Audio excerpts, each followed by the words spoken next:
नमस्कार दोस्तों, स्वागत है आपका एक्सएम के फॉरेक्स वीडियो में। मैं हूं कृणाल रंधानी, आपका होस्ट, और आज हम बात करेंगे टॉप 5 ट्रेडिंग मिथ्स के बारे में। मतलब ट्रेडिंग की गलत फहमियों के बारे में आज हम चर्चा करने वाले हैं। और हमने पहले जाना है कि ट्रेड कैसे लेना है, हमने अब तो रिस्क मैनेजमेंट के बारे में भी सीख लिया। पर फिर भी अब तक बहुत लोगों के पास कोई मिसकंसेप्शंस होते हैं ट्रेडिंग के बारे में, क्योंकि उन्हें लगता है कि अच्छा ट्रेडिंग ऐसा होता है वैसा होता है। पर मैं आपको कहूंगा कि सच में कैसा होता है, और बहुत लोगों की जो गलत फहमियां होती है उन्हें भी हम अच्छे से क्लैरिफाई कर लेंगे। तो सबसे पॉपुलर और सबसे बड़ी गलत फहमी और जो मिथ होता है ट्रेडिंग के बारे में, वो है कि ट्रेडिंग सिर्फ अमीर लोगों के लिए है, trading is just for rich people. So बहुत लोगों को लगता है कि अगर आपको मार्केट में ट्रेड या इन्वेस्ट करना है तो आपके पास पहले से बहुत सारे पैसे होने चाहिए। अब ये कुछ हद तक सही है, अगर आपके पास $5-10 है तो आप रीजनेबली ट्रेड नहीं कर पाओगे मार्केट में। ठीक है, चलो एक्सएम जैसे ब्रोकर्स हमें $5 के मिनिमम डिपॉजिट देते हैं, पर उसका मतलब ये नहीं कि आप उस $5 को 50 लाख रुपयों में बना पाओगे। पर उसका मतलब ये भी नहीं बनता कि अगर आपका कैपिटल छोटा है तो आप ट्रेड नहीं कर पाओगे। बात ऐसी है कि अगर आप समझो एक कम अमाउंट से ट्रेड करते हो, ऐसा मानते हैं उदाहरण के हिसाब से कि आप 50 या $100 से ट्रेडिंग शुरुआत करते हो, आप एटलीस्ट सीख पाओगे ट्रेडिंग को। आप समझ पाओगे कि ट्रेडिंग के नुस्खे क्या होते हैं और ट्रेडिंग को ऐसे अच्छे से कैसे एज अ करियर कर सकते हैं। हाँ, आपका शायद रिस्क जितना आप ले पाओगे वो कम होगा। हाँ, ये बात सही है कि आप उतना प्रॉफिट एक्सपेक्ट नहीं कर पाओगे क्योंकि आपका अमाउंट जो है डिपॉजिट है वही कम है। पर उसका मतलब ये नहीं कि आप ट्रेडिंग की दुनिया में प्रवेश नहीं कर सकते और आप ट्रेडिंग की शुरुआत नहीं कर सकते। इन्वेस्टिंग में भी बात ऐसी ही कुछ है। अगर आपको इन्वेस्ट करना है फिर भी आप एक छोटी रकम से भी शुरुआत कर सकते हो, क्योंकि जो सच में मायने लगता है वो है कि आप शुरुआत कर रहे हो। अगर शुरुआत करोगे फिर ही आपका अकाउंट बड़ा हो पाएगा और फिर ही आप ग्रो कर पाओगे आपके अकाउंट को। दूसरी गलतफहमी वो होती है ट्रेडरों को कि उन्हें लगता है कि वो हर साल अच्छे से कंसिस्टेंटली 100+% रिटर्न्स ले पाएंगे। बात अनफॉर्चुनेटली वैसी नहीं है। अनफॉर्चुनेटली बात कैसी है कि सोशल मीडिया के वजह से जो मिस इन्फॉर्मेशन स्प्रेड होता है और जो लोग एकदम स्कैम जैसा करने लगते हैं लोगों को, उनके कारण से गलत फहमी सी बैठ गई है कि आप 1-2 हफ्ते में, 1 महीने में, 1 साल में आपके पैसे को डबल कर सकते हो, आपके पैसे को 10x कर सकते हो। अनफॉर्चुनेटली बात ऐसी है कि अगर आप छोटी रकम से शुरुआत कर रहे हो तो शायद शुरुआत में आप उतना अच्छा रिटर्न देख पाओ, पर जैसे आपका अकाउंट बड़ा होगा, जैसे आप 1000, 10,000, $1 लाख की बात करोगे, वैसे वो बड़े बड़े रिटर्न्स का जो परसेंटेज होता है वो थोड़ा सा कम हो जाता है। पर उसका वो एक गलत बात नहीं होती। अगर आप 10, 20, 30% रिटर्न भी कर रहे हो कंसिस्टेंटली, तो वो भी बहुत फायदेमंद बात हो सकती है। और उसी के लिए मैं कहता हूं हमेशा कि आप ललचा मत जाओ। अगर 100% नहीं आ रहा है per annum, that is not a bad thing, वो खराब बात बिल्कुल भी नहीं है।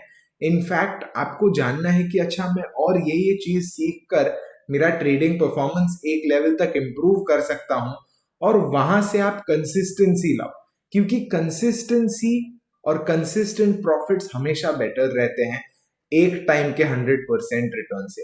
आप ही कहिए, अगर आपका सिर्फ 1 साल में आपका पैसा दुगना हो जाता है, वो अच्छा है कि आपका साल भर साल हर एक साल आपको 20-30% रिटर्न मिल रहा है कंसिस्टेंटली। सीधी बात है कि जो दूसरा ऑप्शन था हमारे पास, वो ऑप्शन आपको लंबे समय में, लॉन्ग टर्म में बहुत वेल्दी बना पाएगा, जबकि पहला ऑप्शन जो है वो आपको, ठीक है, 1 साल में आपको अच्छा प्रॉफिट देगा बट आने वाले सालों में आपको उतना प्रॉफिट नहीं दे पाएगा। तो वो जो दूसरी गलत फहमी है कि लोगों को बड़े रिटर्न्स चाहिए होते हैं, उससे हमें दूर रहना है। इंस्टेड हमें कंसिस्टेंट रिटर्न्स को फॉलो करना है। तीसरी गलत फहमी वो होती है, तीसरा ट्रेडिंग मिथ वो होता है, लोगों को लगता है कि इंडिकेटर्स बिल्कुल काम नहीं करते।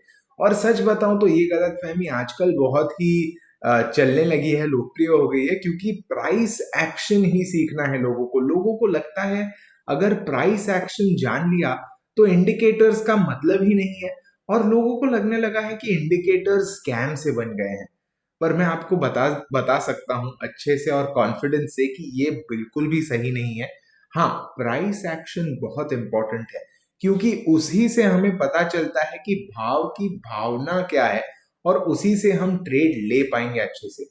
पर अगर आप इंडिकेटर्स को आपके प्राइस एक्शन के साथ यूज करते हो तो आपका बहुत फायदा हो सकता है और आपको मार्केट के बारे में अच्छा अनुमान आ सकता है, जिससे आप एक अच्छा व्यू फॉर्म कर सकते हो और जिससे आप उससे भी अच्छा एक ट्रेड ले सकते हो।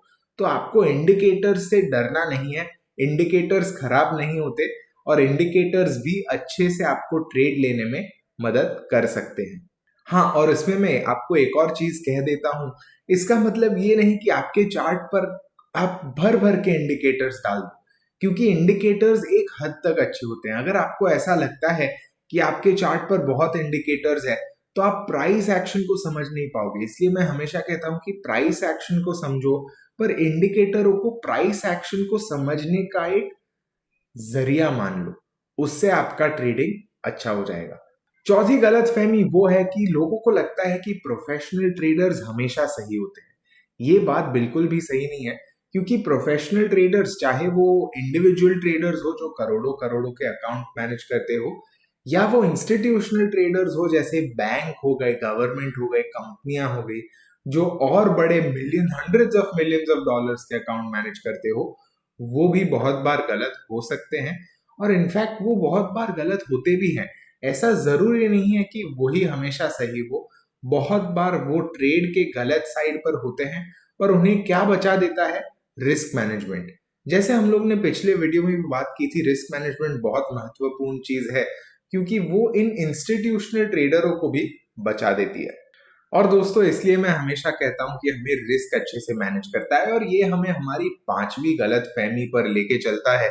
क्योंकि बहुत लोगों को लगता है कि आपकी एनालिसिस सारी सबसे इंपॉर्टेंट चीज है, और आपकी अगर एनालिसिस अच्छी हो तो आपका ट्रेड भी अच्छा होगा, और अगर आप अच्छे से एनालाइज कर पाओगे तो आपका प्रॉफिट भी उतना ही बढ़ेगा।